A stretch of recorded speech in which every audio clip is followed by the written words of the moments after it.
Laurent Wauquiez, ministre chargé des Affaires européennes, répond à nos questions en marge de sa conférence à Sciences Po. Alors d'abord un petit mot sur l'Égypte, pays où vous avez vécu. Posons la question très clairement, est-ce qu'après le départ d'Hosni Moubarak vendredi, vous craignez une déferlante islamiste ? Non, je trouve que là, pour l'instant, la façon dont les choses bougent est plutôt intéressante. L'idée de dire qu'on ouvre un espace qui est un moment de transition démocratique, on se donne le temps d'amener l'Égypte vers la démocratie, c'est une bonne idée. Parce que la bascule du jour au lendemain était à mon avis très risquée. Là, le fait de le construire petit à petit, alors petit à petit ça ne veut pas dire 2 ans, hein, ça veut dire un intervalle de temps qui est raisonnable, ouvre à mon avis de vraies chances pour la réussite d'une transition démocratique.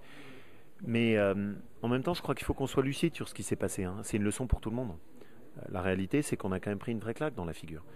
Personne ne s'attendait à ce que ça arrive, personne ne s'attendait à ce que ça puisse arriver aussi vite.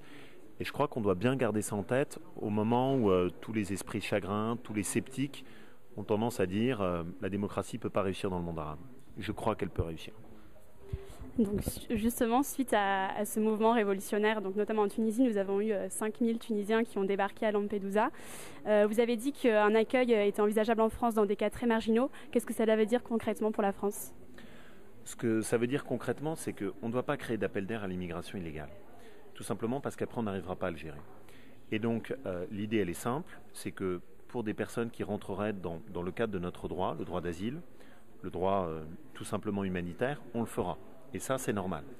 Mais pas d'appel d'air généralisé consistant à dire on prend tout le monde. Pour une raison aussi toute simple, c'est la meilleure manière d'affaiblir la Tunisie. Si jamais vous pompez toutes leurs ressources intellectuelles, toute leur énergie et qu'ils fuient tous vers l'Europe, la transition va être très difficile. Là où on doit les aider, c'est pas à Lampedusa, c'est en Tunisie.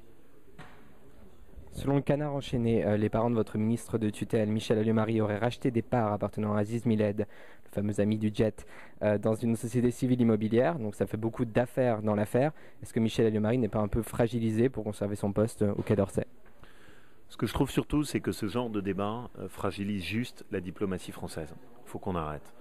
Cette espèce de côté de je vais fouiller les poubelles, je vais sans cesse investir de nouvelles choses, on va chercher ses parents, on va aller chercher ses grands-parents, on va aller chercher ses oncles, ses tantes, ses cousins. Il y a un moment, il faut peut-être revenir à un tout petit peu de raison. Par contre, je crois que nous, on doit réfléchir là-dessus.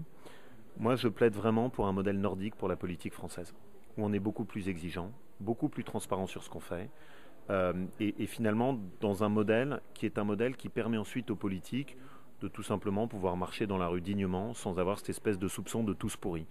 Et je crois qu'on a tous intérêt à faire une grande bascule consistant à adopter des règles de conduite qui sont des règles de conduite que les pays nordiques ont fait depuis longtemps et qui font beaucoup de bien à la démocratie. La décision de Nicolas Sarkozy que les ministres doivent passer désormais leurs vacances en France, vous la soutenez et vous la trouvez bonne ? Je ne vais pas vous dire que ça me réjouit.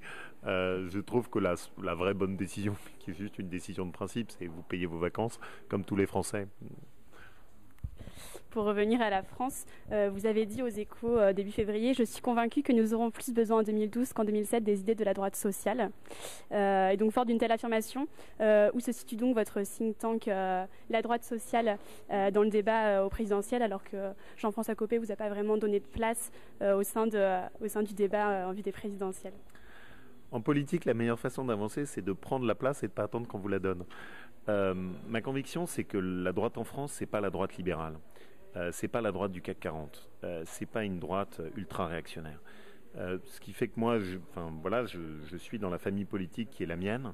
C'est précisément qu'il y a des valeurs qui sont plus fortes, qui vont du gaullisme social, qui passent par la démocratie chrétienne, qui passent par des valeurs d'ouverture qui ont permis à la droite d'avoir un rayonnement beaucoup plus fort. Et pourquoi est-ce que je crois qu'on en aura plus besoin ? Est-ce que tout le monde a bien compris que notre pays a traversé la pire crise de son histoire ? Qu'il en sort avec des vraies blessures, et notamment sur sa classe moyenne. Et là où on attend notre discours et la droite, c'est pas sur de l'ultralibéralisme, c'est pas sur aller encore plus loin sur la dérégulation ou sur aller flirter avec les CAC 40 ou les grandes fortunes, c'est au contraire en se concentrant sur la question des classes moyennes. Et il n'y aura pas de sortie de crise pour la France s'il n'y a pas de sortie de crise pour les classes moyennes. Est-ce que c'est ce que vous appelez la différence entre le programme socialiste irréaliste de Martine Aubry, par exemple, dont vous avez parlé, et un programme plus réaliste de la droite sociale ? Oui, ce que je trouve, c'est que le Parti socialiste n'a pas compris 2 choses. D'abord, les listes du Père Noël, c'est fini. C'est fini. On voit bien qu'aujourd'hui, avec cette grosse problématique de dette et de déficit, notre pays ne peut plus continuer à faire des promesses irréalistes. Donc les politiques doivent revenir à un discours qui est un discours de raison. Et l'Allemagne monte la voie. L'Allemagne a fait depuis une dizaine d'années des efforts, ils en récoltent aujourd'hui les fruits. La deuxième chose, c'est qu'aujourd'hui, là où on a besoin, et si on a besoin de social, et si on a besoin d'investir sur de la solidarité, ce n'est pas paradoxalement sur les plus fragilisés, qui ont beaucoup bénéficié de notre système de protection sociale, c'est plutôt sur les classes moyennes, qui sont aujourd'hui systématiquement, qui s'arrêtent aux portes de toutes les aides. Et c'est là où je trouve que le Parti socialiste fait une double erreur d'analyse, et je pense que nous, on ne doit pas tomber dans la même erreur.